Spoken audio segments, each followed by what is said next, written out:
함께 고백하도록 하겠습니다. 고난 내 영혼 평안히 시킬까.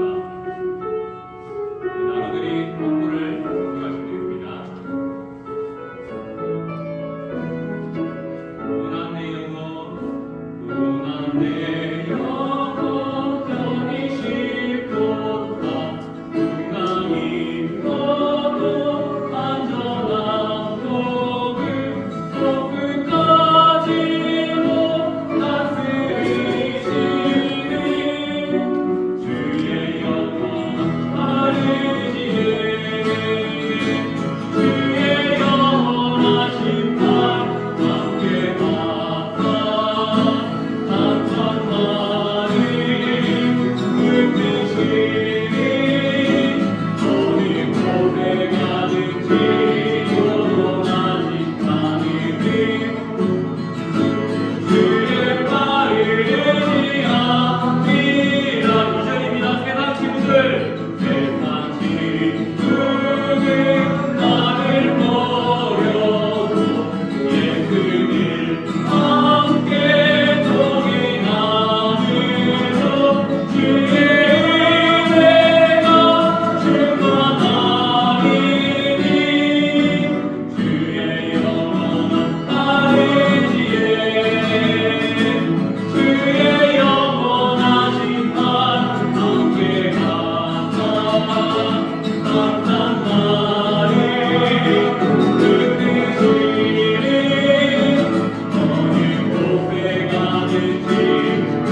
것을 보았고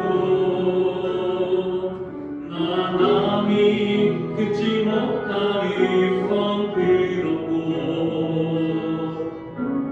나 남이 받지 못한 사랑 받았고 나 남이 모르는 것 깨달았네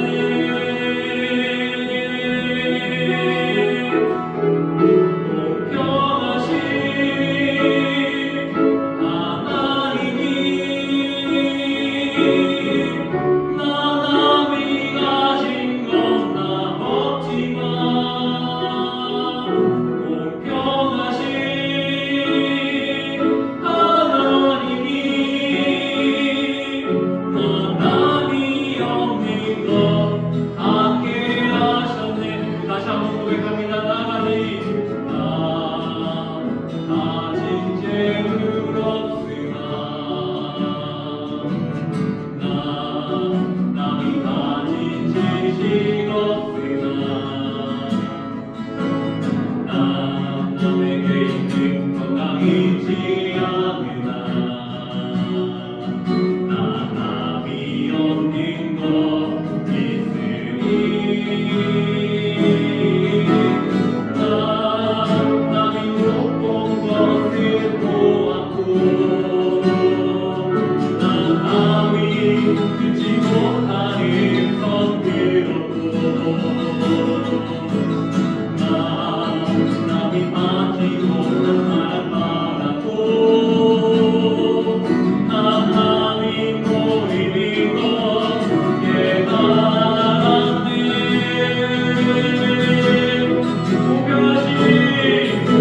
공평하신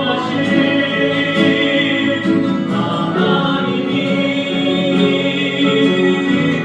나 남이 가진 건 나 없지만 공평하신 하나님이 나 남이 없는 것 함께 하셨네 공평하신 하나님이 공평하신 하나님이 나 남이 가진 건 나 없지만 공평하신 하나님이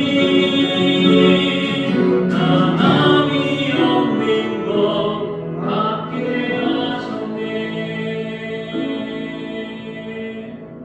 괴로울 때 주님의 얼굴 보라 평화의 주님 바라보아라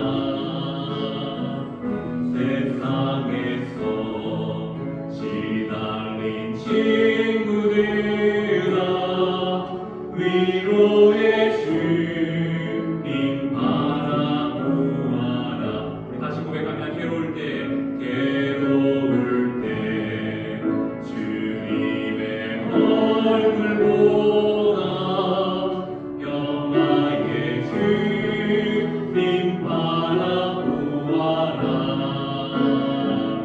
세상에서 시달린 친구들아 위로의 주님 바라보아라 눈을 들어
2절 가사로 고백하면 힘이 없고 내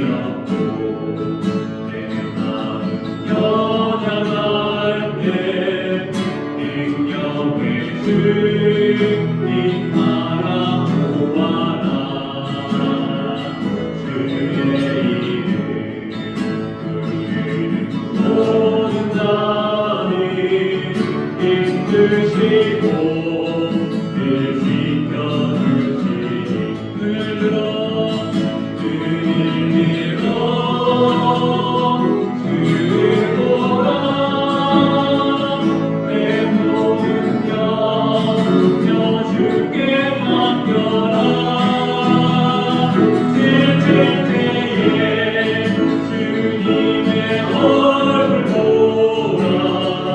사랑의 주님 안식 주리라.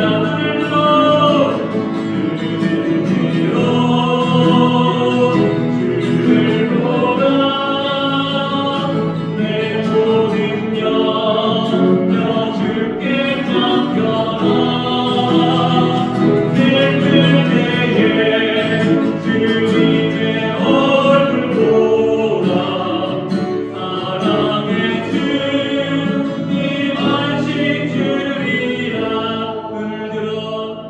눈을 들어 주를 보라. 내 모든 염려 주께 맡겨라.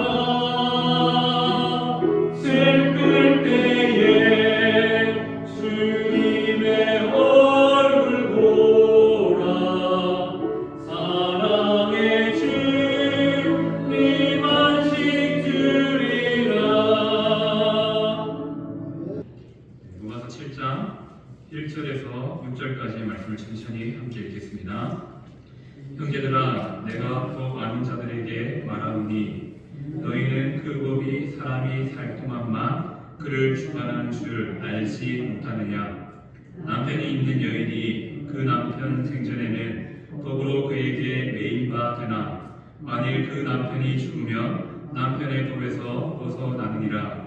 그러므로 만일 그 남편 생전에 다른 남자에게 가면 혼녀라.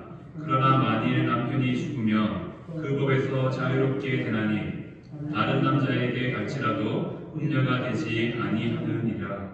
그러므로 내 형제들아, 너희도 그리스도의 몸으로 말미암아 율법에 대하여 죽음을 당하였으니 이는 다른 이 곧 죽은 자 가운데서 살아나신 이에게 가서 우리가 하나님을 위하여 열매를 맺게 하려 함이라.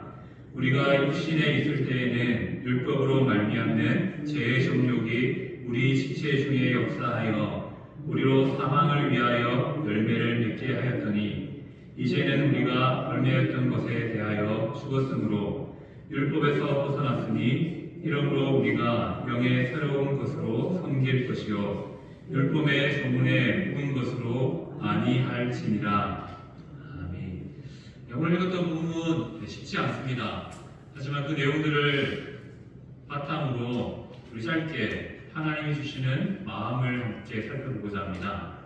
자, 이 자리에 앉아 계신 성도님들은 무엇에 헌신하십니까?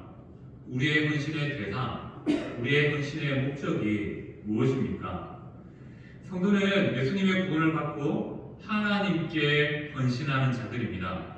그런데 문제는 우리의 삶의 자리에서 헌신과 일들이 반복되다 보면 은혜가 사라지고 일만 남게 되는 경우를 발견하게 됩니다. 그래서 헌신의 방향이 하나님이었는데 하나님은 사라지고 일만 남게 되는 경우가 발생하게 됩니다.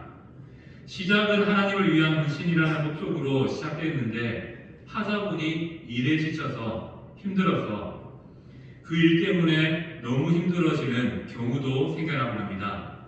아무리 신실한 성도라고 할지라도 이 헌신의 목적, 대상이 사라지게 되면 헌신의 방향이 바뀌어버립니다. 그래서 어떠한 모습들이 나타납니까? 하나님을 위해서 헌신했고 시작했던 일들이 하나님이 사라지니까 나타나는 것이 내가 한 수고에 대해서 왜 사람들이 인정해주지 않을까? 내가 이만큼 고생하고 있는데 왜 알아주지 않지? 그러한 마음들로 자신에 대한 인정 욕구로 나타나게 된다는 것이죠. 하나님을 위해서 시작한 일인데 자기가 자신이 나타나는 이상한 일들이 우리 가운데 일어날 수 있다는 것입니다. 물론 한편으로는 이해되지요. 아무리 주를 위해서 시작한 일이라고 해도 우리의 수고를 누군가가 알아주지 않는다면 마음 상하기 마련입니다. 결국 이러한 일들은 하나님을 위한 일이 자신이 받은 상처로 끝맺게 되는 경우가 있다는 것이죠. 선한 목적으로 시작했는데 결국 끝나고 나니까 상처만 남는 일들이 생겨나고 한답니다. 왜 이런 일이 일어날까요? 오늘 본문은 간단하게 말합니다. 우리가 죽지 않았기 때문에 우리의 제약된 본성이 죽지 못해서 일어나는 일이라고 말씀하고 있습니다. 오늘 본문은 그리스도인과 율법 이 두 가지를 대해서 설명하는데 이 관계를 결혼에 빗대어서 설명합니다. 결혼이란 제도를 통해서 여인은 남편에게 속한 바, 매인 바 되는 것이죠. 결혼한 여인이 남편을 결코 떠날 수 없는 것처럼 만약 결혼한 여인이 남편을 등지고 다른 남자에 가면 오늘 본문처럼 음녀가 된다고 말합니다. 이 비유는 결혼에 대해서 말하는 것이 아니라 유대인에 대해서 말하는 겁니다. 유대인의 모습이 바로 율법이라는 남편과 결혼해 있습니다. 그래서 유대인들은 이 율법을 떠나면 큰일 나는 것처럼 여기집니다. 그래서 예수님 때 바리새인과 서기관들이 예수님을 등졌던 이유, 예수님을 계속 핍박했던 이유가 무엇입니까? 유대인들은 이 율법을 떠나면 안 된다는 거죠. 결코 이 율법을 버릴 수 없다는 겁니다.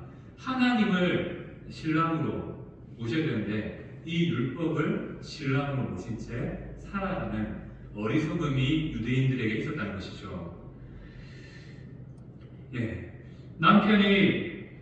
남편인 율법이 바로 여인을 얽매고 있다는 겁니다.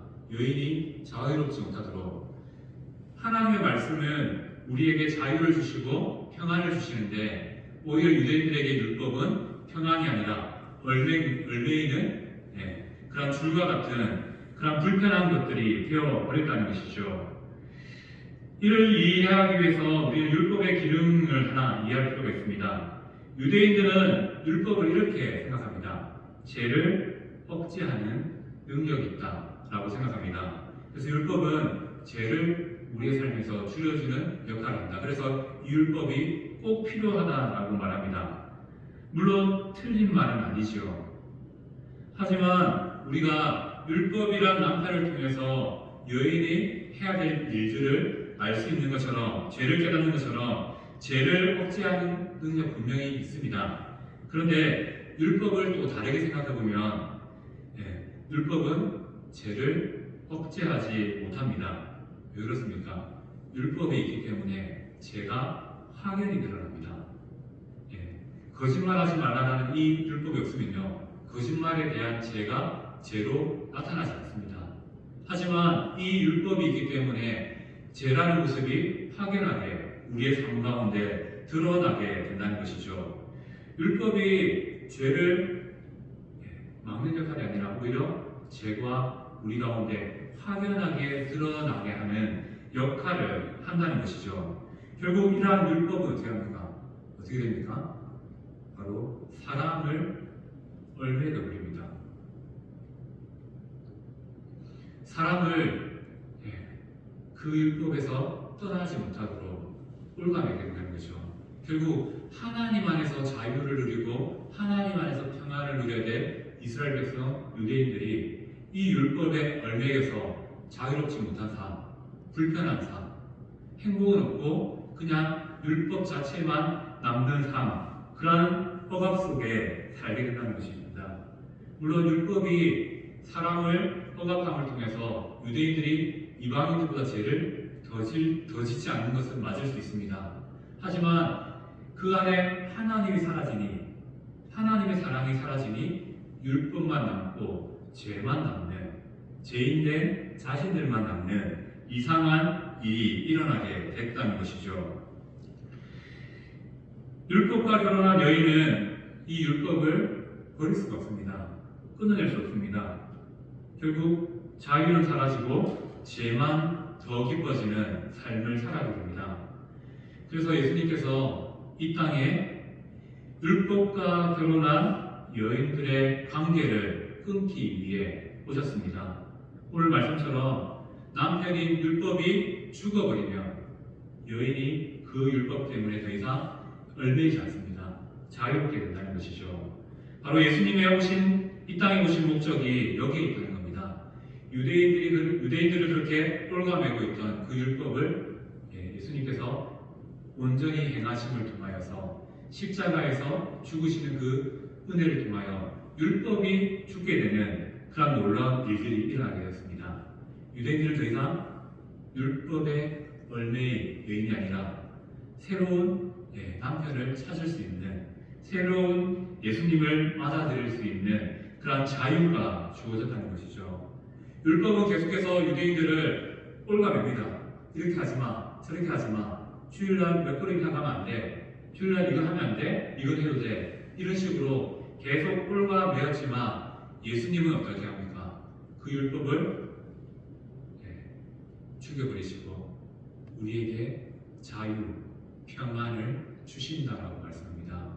우리가 더 이상 율법의 얼맥에서 내가 이거 못났는데, 내가 이것도 못하는데, 내가 이래서 되겠냐, 그런 수많은 생각들을 가질 수 있겠지만 그것이 아니라 너는 예수님만 사랑하면 돼, 예수님 안에 거하기만 하면 돼, 내가 너 남편이잖아, 나를 믿어 라고 말씀하신다는 것이죠. 이렇게 예수님은 우리의 남편으로서 우리의 연약함을 용납하십니다. 말씀대로 살지 못하는 우리의 연약함을 품어주시죠. 때로는 죄를 행하던 그러한 연약한 모습도 안아주십니다. 그렇게 우리의 남편 되신 예수님은 율법이 아니라 오히려 예수님 안에서의 자유를 우리에게 허락해 주셨다는 것이죠. 그렇게 우리를 용납하시는 분이 우리의 남편 되신 예수님이라는 사실을 오늘 본문의 말씀은 우리에게 말씀하십니다. 그리고 그 예수님은요, 우리가 무엇을 했기 때문에, 무엇을 못했기 때문에 칭찬하고 벌하는 분이 아니라 우리를 있는 그 모습 그 자체로 때로는 죄로 말미암아 넘어섰을지라도, 때로는 죄악 가운데 거하고 있을지라도 우리를 찾아와 위로하여 주시고 다시 일어설 수 있는 기회를 주시는 분이 바로 예수님이라는 사실을 오늘 본문을 통해서 우리에게 알려주고 있습니다. 이것이 바로 성도가 받은 은혜라는 것이죠. 우리가 무엇을 했기 때문에, 율법에 완전했기 때문에 구원받고 천국을 약속받은 것이 아니라 그냥 연약한 모습으로 있었지만 그 예수님을 남편으로 모셨기 때문에 그 율법의 문제가 우리를 얽매이는 것이 아니라 하나님이 주시는 자유가 우리를 기쁨으로 헌신하게 만드는 그러한 힘이 주어졌다는 것을 말씀하고 있습니다. 예수님께서 우리를 용납하셨다는 것은 죄를 인정했다는 것이 죄를 인정하지 않는다, 죄를 그대로 내버려 둔다 그런 의미가 아니라 그 죄까지도 품어 주신다는 것을 의미합니다. 바로 이것이 예수님의 사랑, 하나님의 사랑이라는 것이죠. 유대인이 가졌던 율법에 담긴 하나님의 사랑이 이거였습니다. 죄인까지도 품어주시고 죄인까지도 용납하시던 그 하나님은 율법 가운데 사라지고 유대인들은 그냥 말씀만, 문자만 남아서 그 문자에 집착하는 이상한 하나님이 사라진 신앙의 삶을 살았다는 것이죠. 그런 우리에게 참된 신앙은 바로 예수님 안에서 사랑받고 살아가는 그 삶임을 말씀하고 있습니다. 이러한 예수님의 넓으신 용납하는 사랑은 우리의 삶에 어떻게 나타날까요? 바로 충성이라는 이 단어로 나타나게 됩니다. 예수님이 우리에게 베풀으신 그 사랑과 감사의 마음 때문에 하나님을 섬길 수 있는 자유, 하나님을 높여드릴 수 있는 그런 마음들을 부어주신다는 것이죠. 바로 이렇게 하나님께서는 우리에게 예수님을 믿게 하여 주심을 통하여서 새로운 방식으로 섬기는 삶을 주셨습니다. 율법에 얽매여서 매일매일 고난당하고 힘들어하는 그런 삶이 아니라 예수님 안에 거함을 통하여서 예수님이 주시는 힘과 능력으로 살아가는 그런 삶을 허락해 주셨다는 것이죠.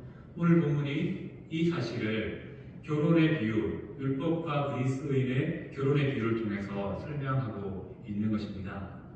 오늘 말씀을 한번 정리해 볼까요? 예수님은 우리에게 하나님의 사랑 안에 거하는 것을, 예수님의 사랑 안에 거하는 것을 원하십니다. 그런데 우리는 많은 일들을 행하다 보면요, 또 여러 가지의 신앙적인 일들을 하다 보면 가끔 하나님을 묻고 하나님을 잊어버린 채 그냥 나오는 것 그 자체, 참석하는 것 그 자체에 집중하게 되는 그런 어리석음들이 나타나게 됩니다. 그러면서 어떻게 됩니까? 그런 마음들이 계속 쌓이면 그 기준을 가지고 남을 바라보게 되더라고요. 하나님의 사랑이 우리 삶에 사라지니까 내가 행하는 그 기준을 따라, 유대인처럼 그 기준을 따라 남을 정죄해서는 안 되는데 남을 판단하는 그런 모습으로 나타나는 우리의 연약함들을 발견하게 됩니다. 오늘 말씀은 우리의 삶을 한번 점검해 보라는 것이죠. 혹여나 매주 반복되는 예배의 자리, 매주 반복되는 또 신앙의 경건의 자리들, 그 자리에 하나님의 사랑이 사라져서 목적 잃은 헌신, 목적 잃은 신앙을 우리가 계속 추구하고 있지는 않는지, 그러면서 하나님 사랑은 없는데, 은혜는 없는데 계속 그 반복되는 일들을 통해서 오히려 남들을 향하여서 왜 이렇게 못하지? 라고 생각하는 것이 우리의 어리석음이 아닌지를 점검하는 이 자리가 되길 소원합니다.